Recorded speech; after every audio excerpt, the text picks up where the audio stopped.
और ज़रा रुख रायपुर का करते हैं, क्योंकि रायपुर समेत आसपास के ज़िलों से अस्पताल के एनआईसीयू यानी कि new born intensive care unit पहुंचने वाले बच्चों की मौत को लेकर चिंताजनक आंकड़े सामने आए हैं। जिला अस्पताल में संचालित अंबेडकर अस्पताल के एनआईसीयू में इलाज के लिए पहुंचने वाले हर 100 बच्चों में कम से कम 26 की मौत हो रही है। पिछले 3 महीने की अगर बात करें तो यहां अप्रैल में भर्ती 116 में से 29 बच्चों की मौत हुई। वहीं मई माह में 147 में से 44 और जून में 161 में से 39 बच्चों की मौत हो गई है। 3 महीने में अस्पताल में भर्ती बच्चों में औसत 26% से ज्यादा की मौत हुई है।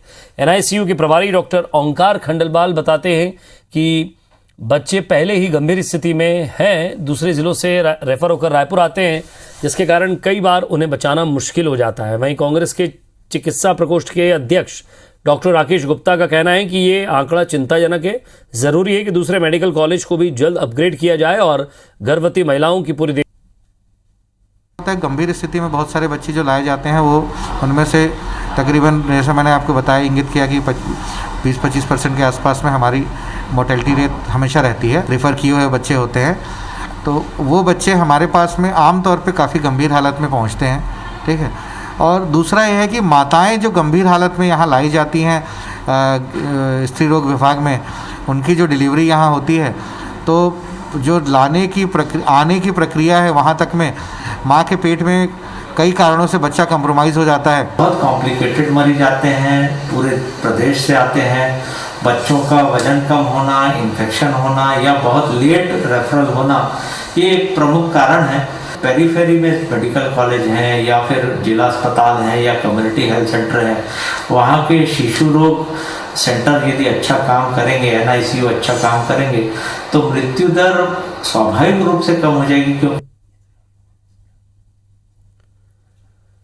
तो ये आंकड़े चिंताजनक है। हमारे संवाददाता संदीप हमारे साथ जुड़ गए। संदीप, ये बात चिंताजनक इसलिए हो जाती है क्योंकि अगर कोई बीमारी है और उसके इलाज के लिए व्यवस्था नहीं है तो ये समझ में आता है, लेकिन वो बच्चे जिन्होंने अभी आंख ही खोली है, उनकी मौत हो जाना अभी भी कई सवाल खड़े करती है। थोड़ा गंभीरता से इस विषय को आगे बढ़ाता हूँ संदीप।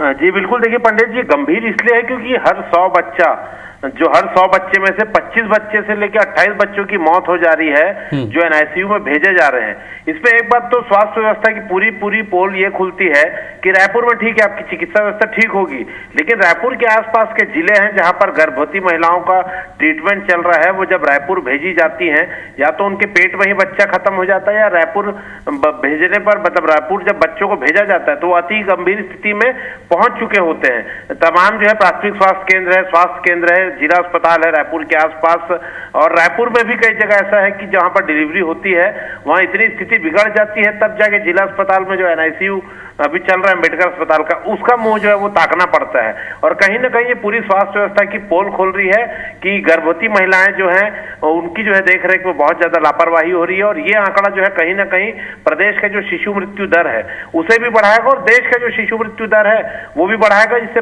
प्रदेश के नाम पर कहीं ना कहीं काली पुतनी तय है। तो इस पे कहीं ना कहीं बहुत ज्यादा ध्यान देने की जरूरत है।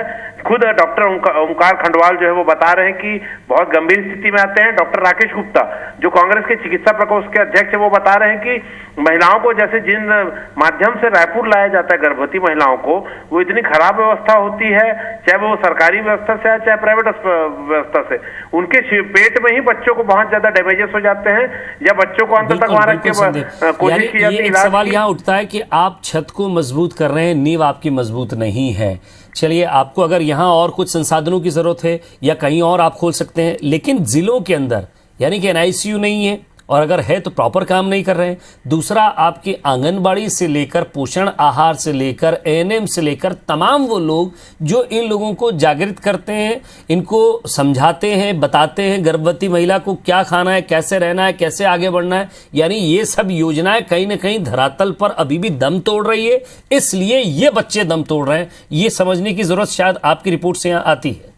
बिल्कुल, देखिए, हम बिल्कुल दावा करती है सरकार है कि छत्तीसगढ़ में 4-4, 5-5 मेडिकल कॉलेज हैं तो अगर मेडिकल कॉलेज है तो अस्पताल भी है, मतलब अस्पताल में उनके सुविधा नहीं है, तो वो क्या आखिर कैसे मेडिकल कॉलेज चला रहे हैं कि हर किसी को रायपुर भेजना पड़ रहा है। दूसरा, हम जो है महिलाओं को सरकारी योजनाओं के माध्यम से जो पोषण आहार देने की बात करते हैं, कुपोषण दूर करने की बात करते हैं, उसका क्या उसकी हकीकत है, इन आंकड़ों से साफ साफ दिखाई पड़ रहा है। क्योंकि जो बच्चे आ रहे हैं बहुत ज्यादा, आप देखेंगे कि 1200 उनका वजन रहता है, 800 ग्राम वजन रहता है, 1200 ग्राम वजन रहता है। ऐसे बच्चे हैं जिनको बचाना मुश्किल हो जाता है लगभग। और दूसरी बात है कि जिला अस्पताल में भी कुछ जो मशीनें हैं उसको बहुत ज्यादा वहां पर जरूरत है। और हमने 3 दिन पहले जैसे दिखाया था कि 36 घंटे पहले जो बच्चे पैदा हुए हैं उनको जमीन पर लेके उनकी परिजन सोए हुए हैं। तो जिला अस्पताल में जो अंबेडकर का NICU चल रहा है वहां पर मशीनों के अपग्रेडेशन की जरूरत तो है ही, लेकिन जो आसपास पूरा खोखला स्वास्थ्य जो स्ट्रक्चर है हमारे जिले के आसपास का और गांवों में, उसको कहीं ना कहीं मजबूत करना है। सरकारी दावे तो फिलहाल हवा हवाई दिख रहे हैं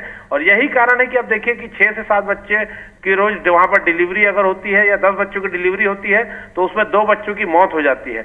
बहुत ही दुखद और चिंताजनक इसमें आंकड़ा है।